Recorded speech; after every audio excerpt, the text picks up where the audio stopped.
Objectif 2046. L'horizon semble être loin et pourtant pour des méga projets d'infrastructure, 2046, c'est demain.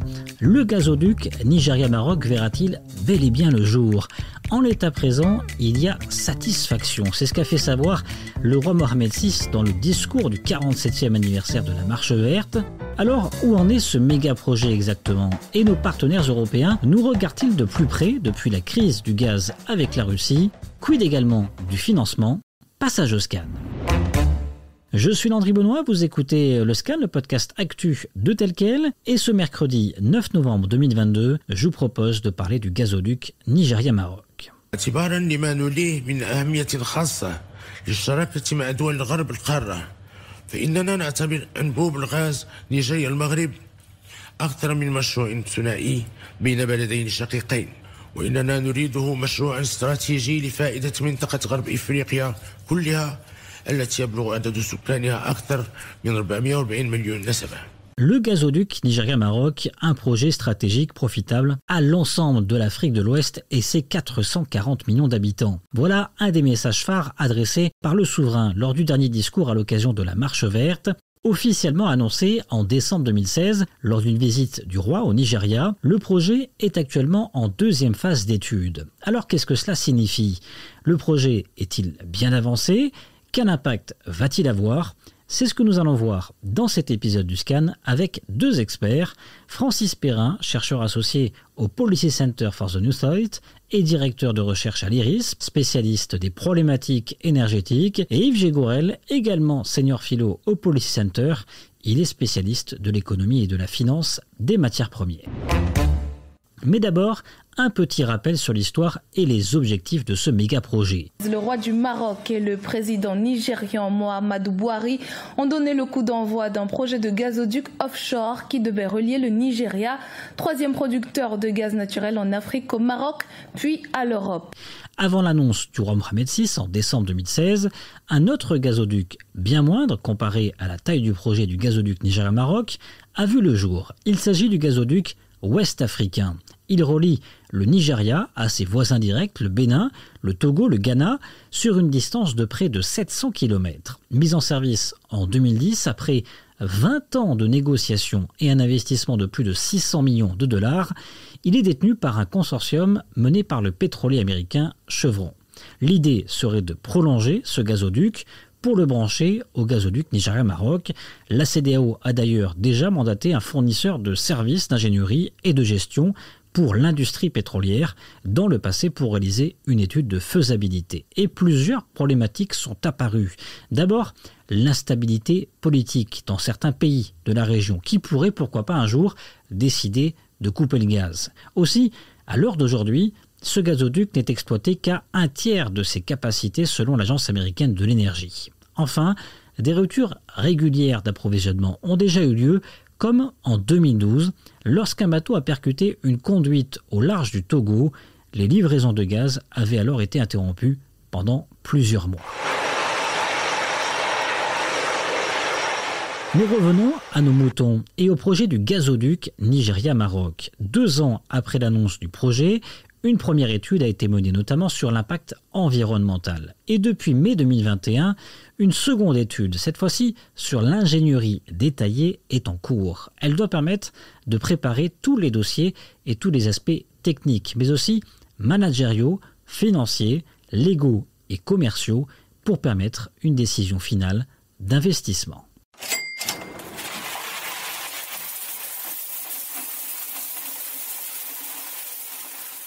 Au total, ce gazoduc devrait impacter plus de 400 millions d'habitants et permettre de connecter 5400 milliards de mètres cubes de gaz et ainsi intégrer les économies de 13 pays dont le PIB cumulé est actuellement de 670 milliards de dollars.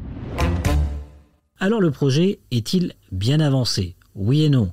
Les études sont bel et bien en cours, mais l'heure est à la tentative de séduction de potentiels investisseurs et notamment européens. Des investisseurs européens qui pourraient être tentés.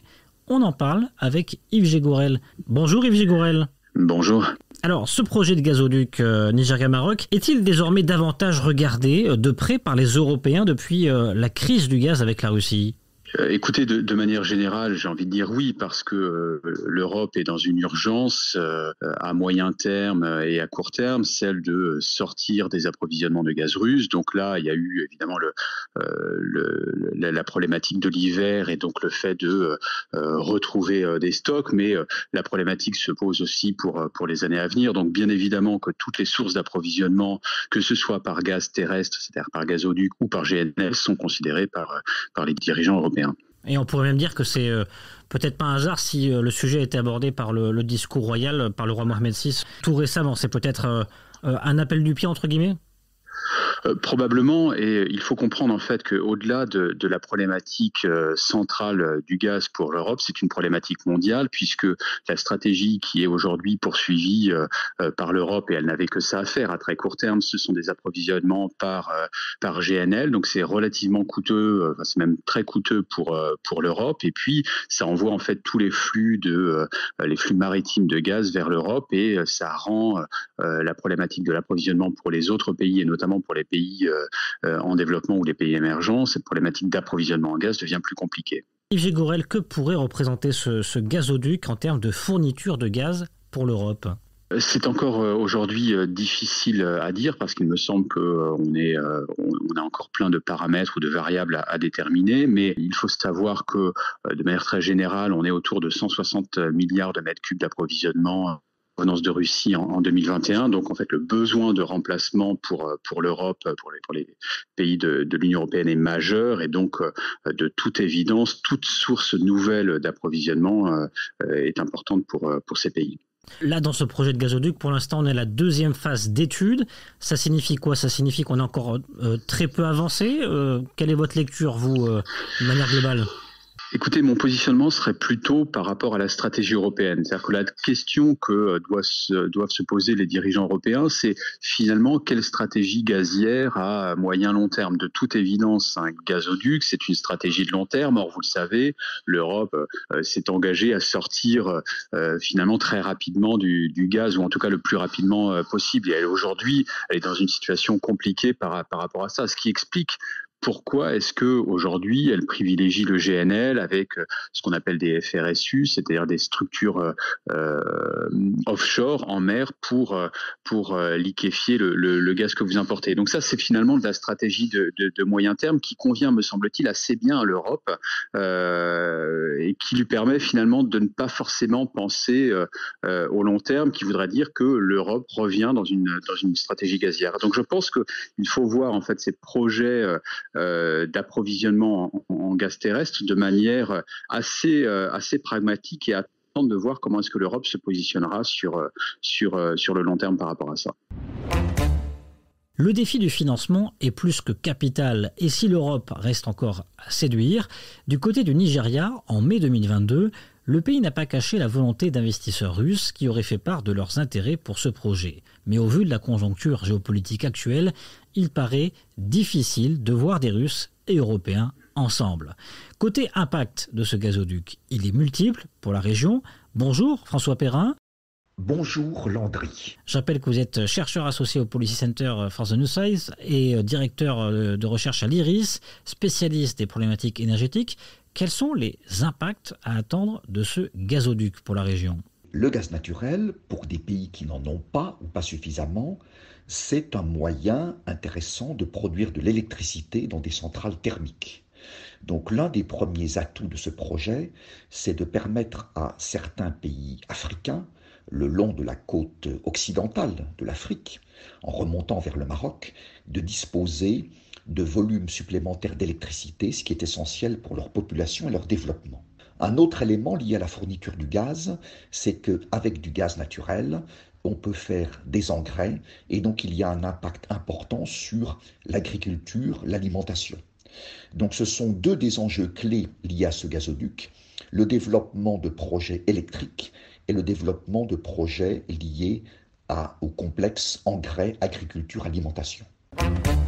Et vous, qu'en pensez-vous ? Ce méga projet de gazoduc Nigeria-Maroc verra-t-il le jour ? Faites-le nous savoir en partageant cet épisode du Scan sur vos réseaux sociaux avec le hashtag tel quel et le hashtag le Scan. Le Scan, le podcast d'actualité, c'est fini pour aujourd'hui. Réalisation Adam Al-Arshawi. N'hésitez pas à vous abonner sur le site telquel.ma et à nous retrouver chaque jour du lundi au vendredi sur toutes les applications de plateformes de podcast et de streaming.